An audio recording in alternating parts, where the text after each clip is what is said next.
Hey guys, welcome to another episode of Run, Pass, and Pint. I'm your host, Carmine Bianco of WagerTalk.com. All right, we're going to mix things up a little bit this week.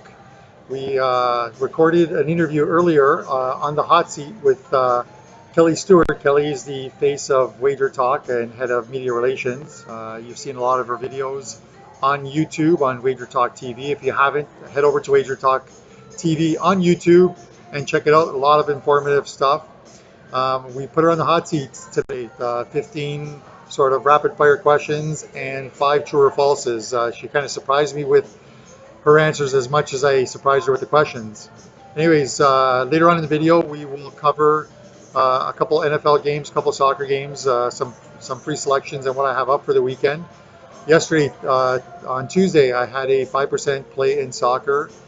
It was an easy winner with Atletico Madrid, which kind of made me feel a little bit better after a very tough NFL weekend where I went 0-2.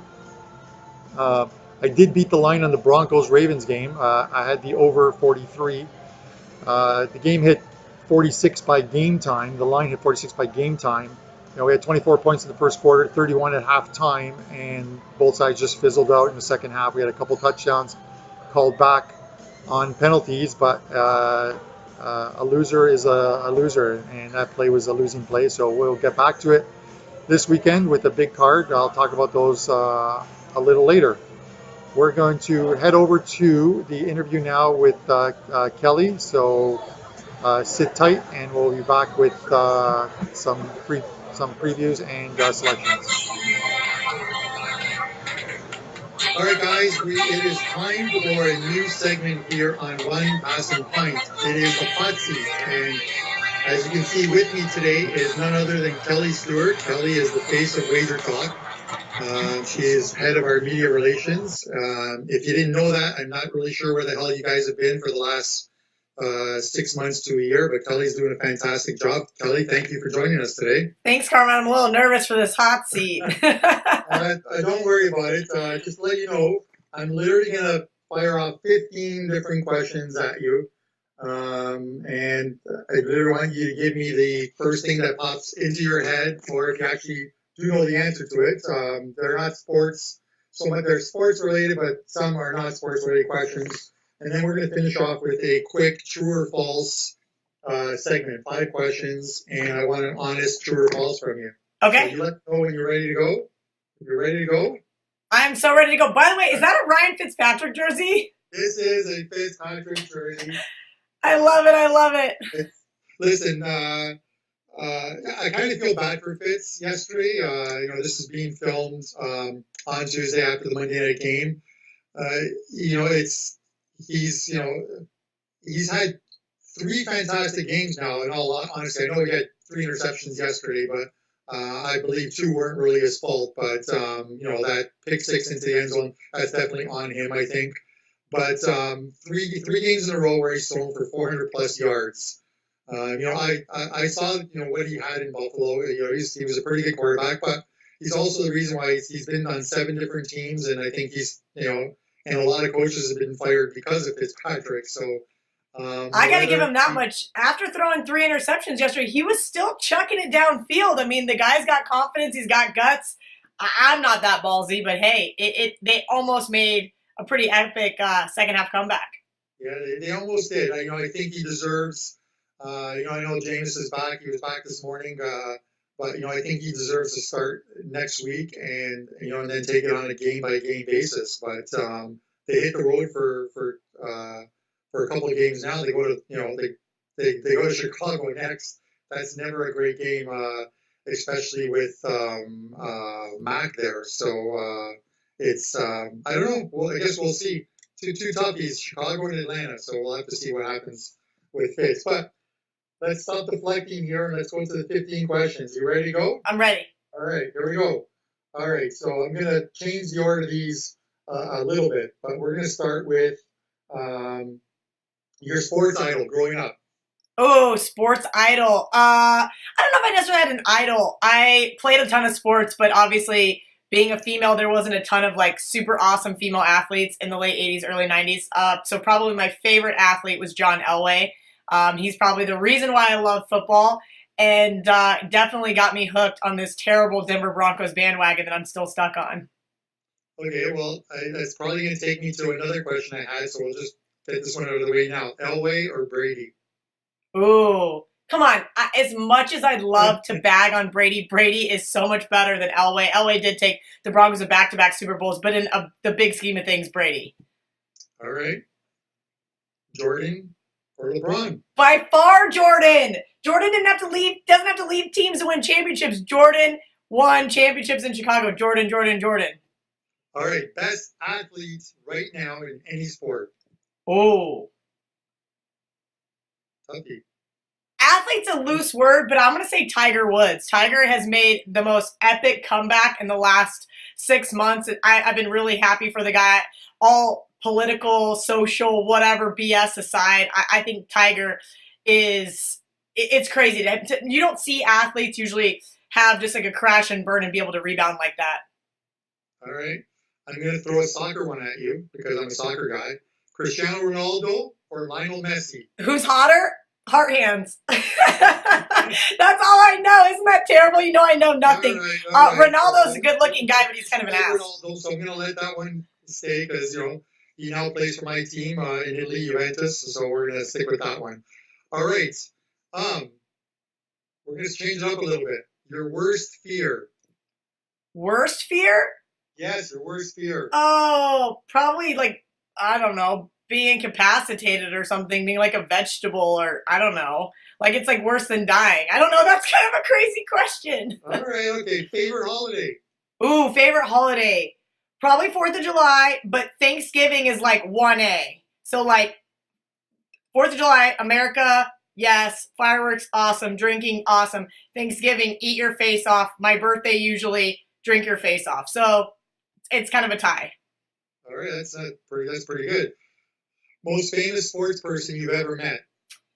I've met Jordan. I've met Elway. Let's see, who else have I met? I would probably say it's probably one of those two. Besides that, I've met a ton. I've met a lot of really awesome sports guys, but I would say those are probably the two famous. All right, Super Bowl or March Madness? Well, in March Madness's defense, I get to do March Madness every single year in Las Vegas, so obviously Super Bowl. I have not been to a Super Bowl yet. All right. Favorite or worst sport to bet on for you? Oh, the worst sport to bet on for me is baseball. I hate it. I swear, I had this. Let me tell you about why I hate betting baseball. I had the Marlins. I think they were plus 160 over the summer. They were up 12-0 and lost 14-12. This is why I hate betting baseball. Yep, I've had those. I bet an interleague game once, leaving Vegas, flying back home, and it was the Cubs and the White Sox. I had under 9, and I got on the plane, and the game went to extra innings, tied at 0, and finished 8-5, and it was absolutely sickening. So yeah, I hate baseball, but we still bet it. Right. The biggest wager ever made. I had 5 dimes on the Seattle Seahawks in the Super Bowl versus the New England Patriots, and that was really, really stupid in hindsight. That was too much of my bankroll, and the cameras were rolling, doing a reality TV show, so I just was like, I'm that confident in the Seahawks, and as we know how that one ended. Thanks, Pete Carroll, for not rushing Marshawn Lynch. All right, your biggest parlay you've ever hit. Still the party bettors out there. Yeah, still the biggest. I'm not a big fan of them, but guys love them. Well, I like money line parlays. I don't bet 3 teams plus points or minus points on those. I would only do money line, and it's still the one that paid 85-1 back, I think in 2012 it was, 2013 maybe, one of those 2 years. It's a distant memory now.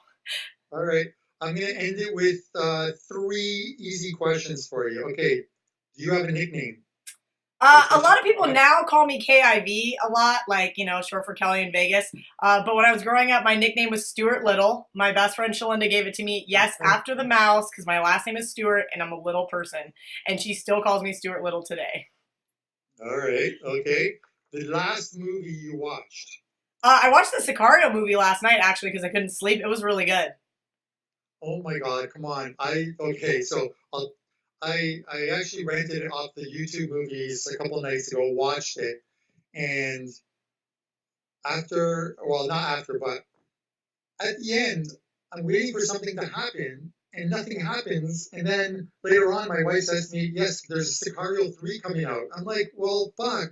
So I kind of sucked because I was waiting for something to happen, but I kind of wish I'd got my $20 back for that one. All right, here's a very easy one for you. Your favorite emoji. Ooh, probably the ones with the little hands. The little happy face with the hands, and then the second one would be the sunglass one. The little hands. That's kind of like Marco when he's heading to the buffet table. The little hands. He's kind of going back and forth. He's not going to watch this. Shots fired. All right.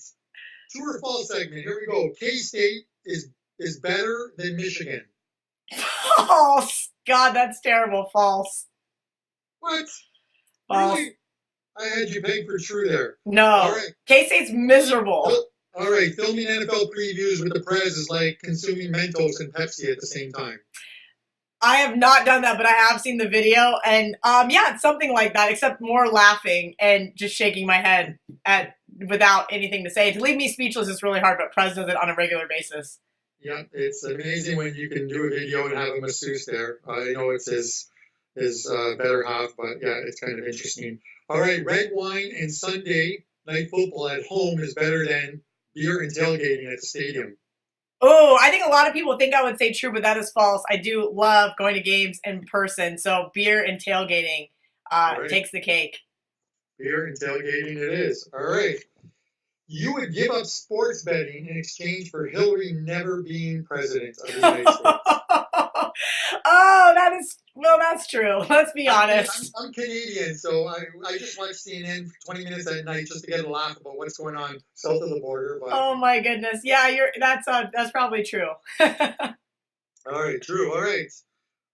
Final one, because I know that some of your Twitter followers will be watching, but you like all your Twitter followers. True or false? False. That's really hard. There's like 27,000 of them. It's really hard to like everybody. But most of them are pretty good guys, and I like them. I had to block a couple thousand of them, and now that that's out of the way, I generally like, let's call it 90%. All right. I'm sure some of them have burner accounts, so it kind of repeats over and over again. Listen, Kelly, I promised you wine. I'm coming to Vegas on the 30th of December for 4 days with the wife. I'm bringing a couple bottles for you. That's my thank you for being the first guest on the Rapid Fire show. I'm going to get another Wager Talk guy on next week, but I know you have a busy day, so thanks for coming back. Thanks for coming on, and good luck this week with your Super Contest picks. Thanks, Carmine. All right, thanks, Kelly, for coming on the show. I know you have a busy schedule. Again, I appreciate it. That's why I wore the Broncos jersey for you, number 88, Thomas. All right, next invitation will go to Marco D'Angelo. Marco, you can't hide in Vegas from me. Listen, you want to come on the show, let me know. I'll have some tough questions for you. And if you agree to come on the show, I'll take you out for lunch when I'm in Vegas for the New Year's Eve weekend. All right, let's go to a couple free plays. We're going to look at soccer first. The marquee game of the weekend in soccer is on Saturday in EPL. You have Chelsea and Liverpool playing at Stamford Bridge.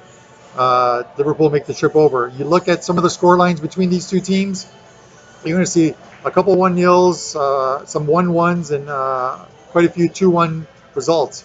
I am going to go with the over in this game. I actually think that Liverpool wins this game, probably by a 2-1 or maybe 3-1 scoreline.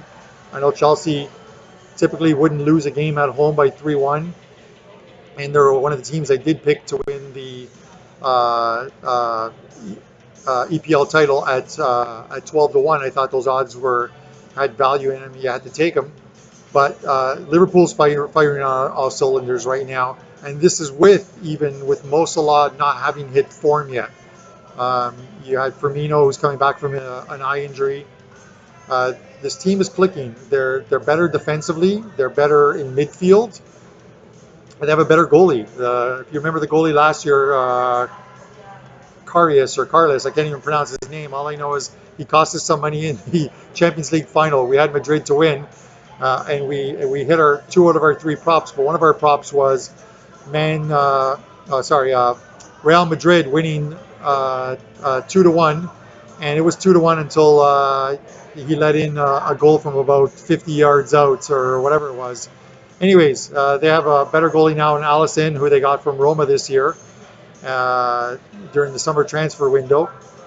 They're playing much better. I believe they'll also make a very deep run in the Champions League until they run into Juventus. Then they're toast. But other than that, Liverpool, Chelsea over the total on Saturday. The line is currently 2.5 and 3. I believe the line will sort of trend up to probably like 3 plus 105 come game time Saturday, 12:30. But I do like the over in this one. If you can get it at 2.5, 3 Asian split line, I would take it now if you could. NFL. We're going to look at the Colts and the Texans. Okay, these teams last year, Colts swept the series, but neither Watson or Luck obviously were in the lineup last year. Luck's out the whole year injured. He's back this year. The Colts are 1-2 with Luck, but he has looked pretty good within a somewhat conservative game plan for him. They're home. I believe they'll put up some points. The Texans are 0-3. Everything that has gone wrong could go wrong. Watson sat out both games last year. He was injured. First game was Savage. Second game was Yates. Both low-scoring games. I like the total in this game, over 47 here. Even if that sounds kind of squarish, I'm still going to go with 47 here, and the over. 0-3 teams don't fare well. Listen, 0-3 teams are 2.8% to make the playoffs. Some of the teams that have made it are like Buccaneers, Bills, Lions, Chargers. There's another one, I'm not really sure who it was, but that's 4 of the 5 teams since like 1980 that have made the playoffs after going 0-3 with a 16-game schedule. So the Watson-Hopkins duo, they're getting a lot of fantasy points, but they haven't really connected on these big plays and touchdowns and what have you. So maybe we'll see it in the Dome on Sunday. I hope so. I've got both Watson and Hopkins on my fantasy football team, so hopefully they can do something for us. But we're going to go over the total of 47, Colts and Texans. Guys, follow me on Twitter, Carmine Bianco WT. If there's anything you want covered in one of the upcoming videos or questions that you might have for Marco that you want me to fire off, tweet me or send me a DM on Twitter. If he accepts the challenge, him and that black cat of his. I have a podcast that I'll be starting with Nick Borman of Sports Memo. We need a name for the show. Tweet myself or Nick on Twitter. Send us a name that you think would be good for the show. If we pick your name, you'll get a 3-day or 7-day all-access package. Anyways, guys, thanks for watching. Kelly, thanks for coming onto the show, and we'll see you guys next week.